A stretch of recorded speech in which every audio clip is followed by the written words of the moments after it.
भिखारी से व्यापारी, एक प्रेरणादायक कहानी। जिंदगी में कई बार हालात इतने बुरे हो जाते हैं कि इंसान खुद को तुच्छ समझने लगता है, लेकिन अगर कोई इंसान अपनी सोच बदल ले, खुद को काबिल मान ले, तो उसकी किस्मत भी बदल सकती है। आज मैं तुम्हें एक ऐसे इंसान की कहानी सुनाने जा रहा हूं जिसने रेलवे स्टेशन के फुटपाथ से उठकर खुद का व्यापार खड़ा किया। यह कहानी हमें सिखाती है कि अगर इंसान खुद की कीमत समझ ले तो दुनिया भी उसे सम्मान देने लगती है। यह कहानी है रघु की, जो एक छोटे से गांव में पैदा हुआ था। जब वह 5 साल का था तब उसकी मां का निधन हो गया और उसके पिता उसे छोड़कर चले गए। अब वह बिल्कुल अकेला था। रघु का कोई सहारा नहीं था। वह ट्रेन के डिब्बों में भीख मांगता, लोगों से बचा खुचा खाना मांगकर खाता और कभी कभी भूखा ही सो जाता। ठंडी रातों में वह अखबार बिछाकर सो जाता। बारिश में भीगते हुए प्लेटफार्म के कोने में दुबक जाता। लोग उसे हिकारत भरी नजरों से देखते थे। वह सोचता, क्या मेरी जिंदगी यूं ही गुजर जाएगी? लेकिन एक दिन उसकी जिंदगी बदलने वाली थी। एक दिन जब रघु भीख मांग रहा था तब उसने एक सूट बूट पहने अमीर आदमी से पैसे मांगे।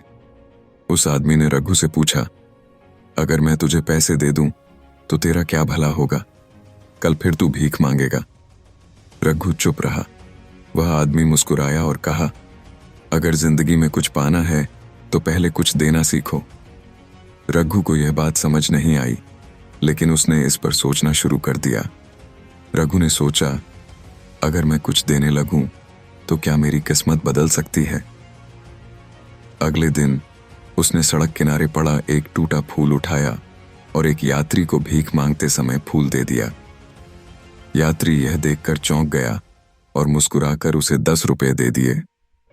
यह पहली बार था जब रघु को सिर्फ भीख नहीं बल्कि सम्मान मिला था। अब उसने रोज ऐसा करना शुरू कर दिया। रघु अब रेलवे स्टेशन के पास खड़े होकर यात्रियों को फूल देने लगा। धीरे धीरे लोग उसे पहचानने लगे और उसके बदले उसे पैसे भी देने लगे। एक दिन उसने अपनी बचत के पैसों से कुछ ताजे फूल खरीदे और यात्रियों को दिए। अब लोग उसकी इज्जत करने लगे, क्योंकि वह सिर्फ मांग नहीं रहा था बल्कि कुछ दे भी रहा था। रघु ने अपनी कमाई से एक छोटी सी टोकरी खरीदी और उसमें ताजे फूल रखने लगा। अब वह फूल बेचने लगा और उसकी कमाई बढ़ने लगी। एक दिन एक बुजुर्ग महिला ने उससे पूछा, बेटा, तुमने भीख मांगना कब छोड़ दिया? रघु ने गर्व से जवाब दिया, जिस दिन मैंने खुद को तुच्छ समझना छोड़ दिया, उसी दिन भीख मांगना भी छोड़ दिया। अब रघु ने तय किया कि उसे सिर्फ फूल नहीं बेचने बल्कि कुछ बड़ा करना है। उसने रेलवे स्टेशन के पास एक छोटी सी दुकान किराए पर ली। वहां वह रोज नए और ताजे फूल लाने लगा। धीरे धीरे उसकी दुकान मशहूर होने लगी। अब वही लोग जो उसे दुत्कारते थे उससे फूल खरीदने आने लगे। कुछ सालों बाद रघु ने अपनी फूलों की दुकान को रघु फ्लावर हाउस नाम दिया। अब उसकी कई दुकानें खुल चुकी थीं। एक दिन वही अमीर आदमी जिसने उसे सबका सिखाया था, उसकी दुकान पर आया। रघु ने उसे एक गुलाब का फूल दिया और कहा, धन्यवाद, अगर उस दिन आपने मुझे सिखाया ना होता तो शायद मैं आज भी भीख मांग रहा होता।